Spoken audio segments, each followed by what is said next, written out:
Praise lord. దేవునికి మహిమ కలుగును గాక. ఒకసారి అందరూ కూడా చేతులెత్తి ప్రభుని స్తుతిద్దాం. హల్లెలూయా. మంచిదండి ప్రియబిడ్డలారా, మరొక చక్కటి మెసేజ్ని, దేవుని యొక్క వాక్యాన్ని మీతో పంచుకోవడానికి నేను ఇష్టపడతా ఉన్నాను. అపోస్తలుడైన పౌలు ఫిలోమోనుకు ఒక పత్రిక రాస్తున్నాడు. ఒక మంచి సమాచారాన్ని ఇస్తూ ఉన్నాడు. ఫిలోమోనుకు రాయడానికి ప్రధాన కారణం ఏంటి?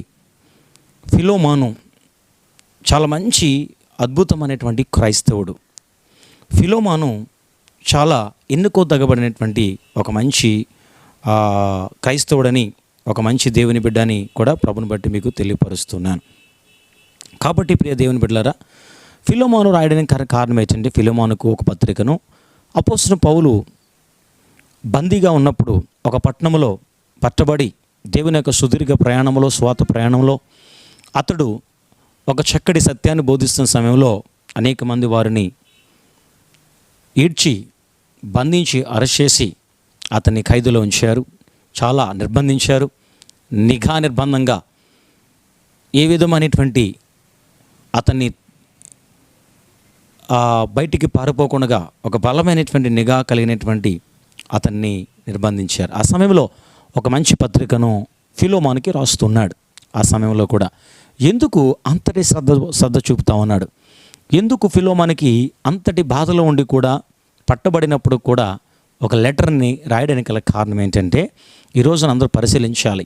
చాలా సేవకులు చాలామంది ప్రాంతాల పట్టణాల్లో యవనస్తుల కొరకు ప్రయాసపడుతున్నారు. ఇంటికి పోయి వారి కొరకు మంచి విషయాలు బోధిస్తూ ఉన్నారు. వారి కోసం ప్రార్థన చేస్తున్నారు. వారి కోసం అనేకమైనటువంటి సహకారాలు అందిస్తూ ఉన్నారు. ఒరే నాయనా, నువ్వు అలా తిరగమాకు, నీ తల్లిదండ్రులు ఏడుస్తారు, దుర్దినాలు ఇవన్నీ చెప్పినప్పటికీ కూడా అనేక చక్కటి సందర్భాల్లో సేవకులు కన్నీరు కాచి ప్రార్థిస్తూ ఉన్నారు. అయినప్పుడు కూడా యవనస్తులు లేకపోతే ఆ యొక్క మనుషులు ఏమాత్రం పట్టించుకునే దాఖలు లేవు. కానీ అపోస్తలుడైన పౌలు ఒక వ్యక్తి కూడా దేవుని వద్ద నుంచి పారిపోకూడదని, ఒక వ్యక్తి కూడా, ఒక యవనస్తుడు కానీ ఎవరైనప్పుడు కూడా ప్రభుని తెలుసుకున్నవాడు తిరిగి ఆ ప్రభు దగ్గరే జీవితకాలం అంత ఉండాలని రాస్తుంది. ఎందుకంటే రాజులకు రాజు, ప్రభులకు ప్రభు అనే యేసు ప్రభు వారి దగ్గర నిజమైన రక్షణ ఉంది, నిజమైనటువంటి స్వాతంత్రం ఉంది, నిజమైనటువంటి మార్గం ఉంది, నిజమైన సత్యం కనపడుతూ ఉందని తెలుసుకునేటువంటి యొక్క పౌలు ఒక మంచి పత్రికను రాస్తున్నాడు. ఎందుకు రాశాడంటే ఆలోచన చేద్దాం. ఫిలోమోను ఒక బలమైన ధనవంతుడు. అతనికి ఆ సైనికులు కూడా, బానిసలు కూడా ఎక్కువగా ఉండేవారు. అంటే అఫ్కోర్స్ రోమా పట్టణంలో రోమా సైనికులకి ఎలాగైతే బానిసలు ఉన్నారో, ఫిలోమోనుకు కూడా ఒక బలమైనటువంటి బానిసలు కూడా ఉండేవారు. అంతటి పెద్ద కుటుంబం, మంచి ధనవంతు కలిగిన కుటుంబం. అయితే కొలసి పట్టణంలో కూడా ఇతను నివసించే ఉండొచ్చు అనేటువంటి చరిత్రకారులు చెప్పారు, కొలసి అనే పట్టణంలో. అయితే ఫిలోమోను దగ్గర ఉన్నటువంటి ధనాన్ని బట్టి ఒక మంచి పెద్ద భవనం ఉండేది. ఆ భవనంలో ఇతరు కూడా, ఫిలోమోను కూడా ఒక క్రైస్తవుడు కాబట్టి, మనలా దేవుని ఆరాధించేవారు కాబట్టి, ఈ క్రైస్తవుడైనటువంటి ఫిలోమోనుకి ఒక పెద్ద భవనం ఉండేది. ఆ భవనము ఒక ఆరాధన స్థలంగా మార్చుకొని అనేకులు ఆయన దగ్గరికి వచ్చి, ఆ భవనంలోకి వచ్చి దేవుణ్ణి తరచూ ఆరాధించేవారు. అయితే ప్రియ దేవుని బిడ్డలారా, గమనించండి, ఒక విషయాన్ని మీతో పంచుకుంటాను.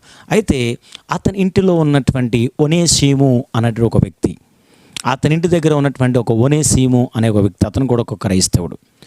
ఒనేసిము ఆ యొక్క ఫిలోమోను దగ్గర పనిచేసేవాడు, లేక చక్కటి సువార్తలో చక్కటి సహకారం అందించేవాడు. అలాంటి ఆ ఒనేసిము ఒక్కనొక సందర్భంలో తన ఇంటి నుంచి పారిపోయాడని ఇక్కడ పుస్తకాలు తెలియపరచబడతా ఉన్నాయి, దేవుని యొక్క వాక్యం.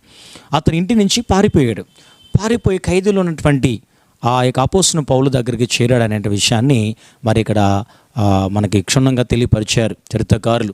అయితే అక్కడ చేరిన తర్వాత అతను గూర్చి సమాచారం తెలుసుకున్నటువంటి పౌలు ఈ యొక్క వ్యక్తి కొరకు అవునట్టు ఫిలోమోనుకి ఒక మంచి పత్రిక రాస్తున్నాడు. నీవు ఒక క్రైస్తవుడివి, నువ్వు ఒక మంచి ధనవంతుడివి, నువ్వు ఒక ఆరాధన స్థలాన్ని నువ్వు ఏర్పరిచిన వాడివి, అనేకులు వచ్చి నీ యొక్క భవనములో క్రీస్తుని ఆరాధించే అవకాశం ఇచ్చావు కాబట్టి, నువ్వు ఒక మంచి విశ్వాసగా ఉన్నావు కాబట్టి, సహకరిస్తున్నావు కాబట్టి, నీ నుంచి అతను పారిపోయి వచ్చినటువంటి ఒనేసిముని తిరిగి మరలా నువ్వు చేర్చుకో. నీతో అనేక సందర్భాల్లో సువార్త పరిచర్యలో, సువార్త ప్రకటనలో ఒక చక్కగా నీతో పనిచేస్తాడు. ఒనేసిము అనే అర్థం ఏంటంటే ప్రయోజకుడని అర్థాన్ని కూడా ఇస్తూ ఉంది. ఒనేసిము అనే వ్యక్తి అనే పేరుకు ప్రయోజకుడు. ఈ ప్రయోజకుడు ఎప్పుడు ప్రయోజనాలు కలిగి ఉండాలని, ఆ ప్రయోజకుడు ప్రభుకి ఒక ప్రయోజనకరంగా జీవించాలని ఈ పౌలు యొక్క తపన. కాబట్టి ఆ పత్రికలో రాస్తున్నాడు, అతను నువ్వు తిరిగి మరలా నువ్వు చేర్చుకో. ఇక్కడ ఒక వాక్యం చూపిస్తాను చూడండి ప్రియబిడ్డలారా. ఫిలోమోను రాసిన పత్రిక 1వ అధ్యాయము నేను 15వ వచనము చదువుకుంటూ వస్తాను చూడు, జాతికినండి.